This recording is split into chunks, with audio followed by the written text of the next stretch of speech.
And welcome to News Across Nigeria. I'm Melinda Akinlami. On the program today, police in Kaduna State say attack on Kajuru community was a reprisal.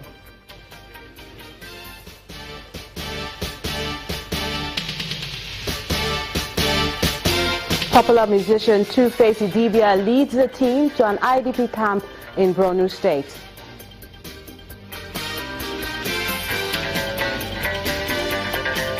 And Senate Committee on Works inspects road projects in Edo State.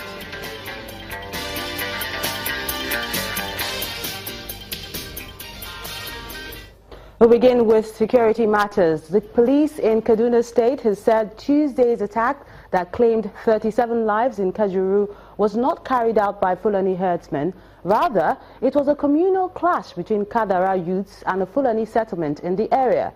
According to the Commissioner of Police, Ayole Abe, the clash was triggered by the killing of a Fulani man by some youths on July the 11th, which led to a reprisal, and then several counterattacks by youths of both communities. He says a combined team of police and soldiers have been deployed to the area to bring the situation under control.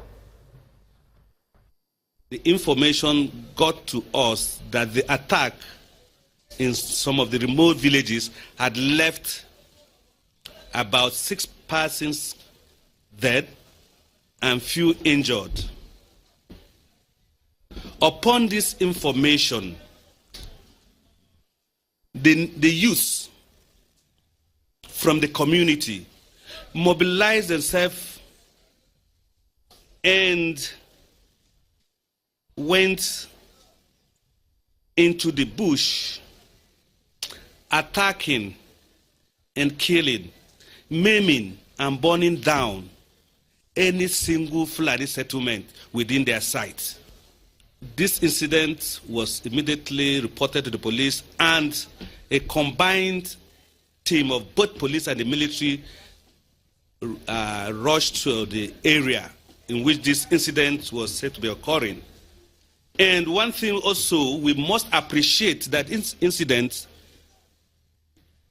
did not take place in areas which are easily accessible. They are remote settlements, sometimes farmlands. Unfortunately,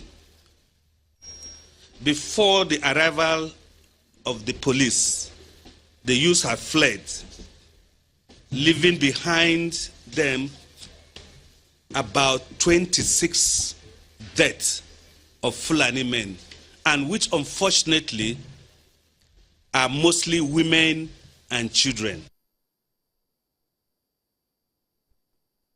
Still on security matters, the Nigerian Army says they have intercepted 37 persons who escaped from their Boko Haram abductors in Damboa local government area of Borno State and Juba local government area of Yobe State. According to a statement from the Army, the first set of escapees, comprising 8 women and 22 children, escaped from their abductors in Kafa and Abajiri villages.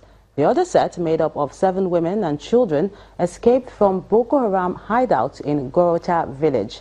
They are currently being screened and profiled by the Army. And you could call it a boost to the war on insurgency, and you will not be wrong, as frontline musician Innocent Idibia, also known as Tuface, has given the Nigerian Army a pat on the back for their bravery. Tuface, who is an ambassador of the United Nations High Commissioner for Refugees, has been on a tour of Borno State, interacting with displaced persons in camps around Maiduguri, the state capital. The partnership between the United Nations High Commission for Refugees and ace singer Tuface Idibia is to give a voice to happenings in northeast Nigeria.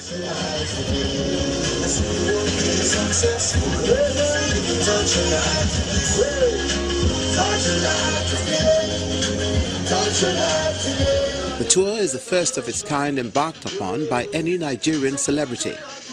The UNHCR head of missions in Borno says that in the coming days the partnership will yield more positive results.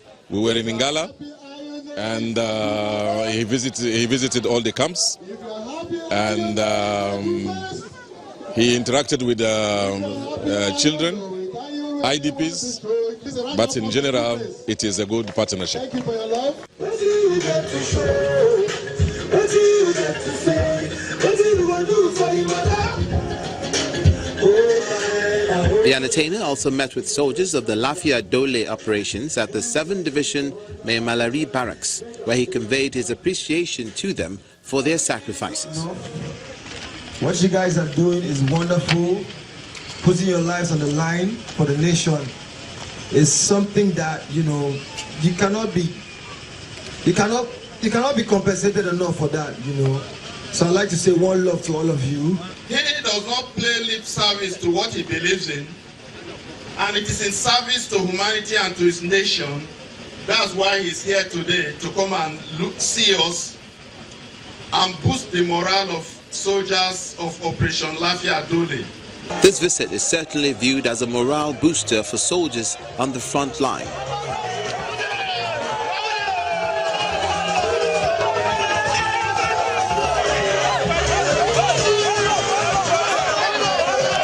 A reminder that Nigerians from all walks of life remember them fondly in their service to the country. Tuface sure does have a lot of fans. And just as the farming season sets in Enugu State, the government has begun talks with Fulani Herdsmen to look at possible ways to ensure a cordial relationship between them and farmers. The Special Advisor to the Governor on Security Matters, General Gabriel Eze, explained that the meeting became necessary following recent destruction of farmlands by suspected Fulani herdsmen in some local government areas. It has been cordial, but we still have some areas that we still have minor problems, especially those who are. But generally in Enugu State is peaceful, but we still have some minor flashpoints that we want to tackle, especially, as I said, Uzowane and then Kano East. Because this is a critical period. This is the season of farming season, and again it coincided with the period of migration to ensure that the aim of constituting this committee is achieved, that ensure that there is no destruction of farmlands during this period. Done a lot of work in area of understanding.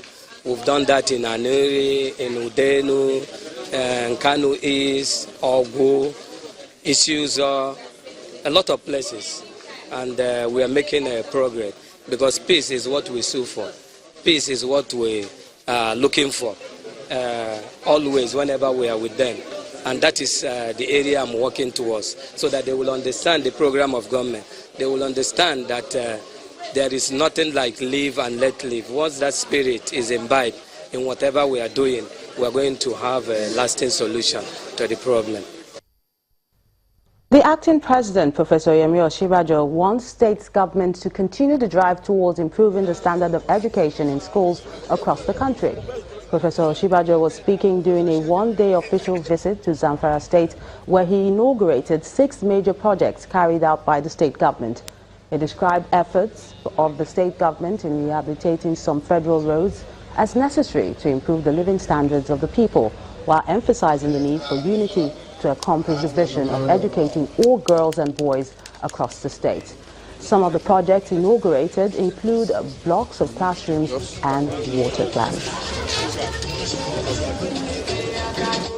And when we return on News Across Nigeria, a move to eradicate polio in Yobe State. We'll give you more details in a moment. Stay with us.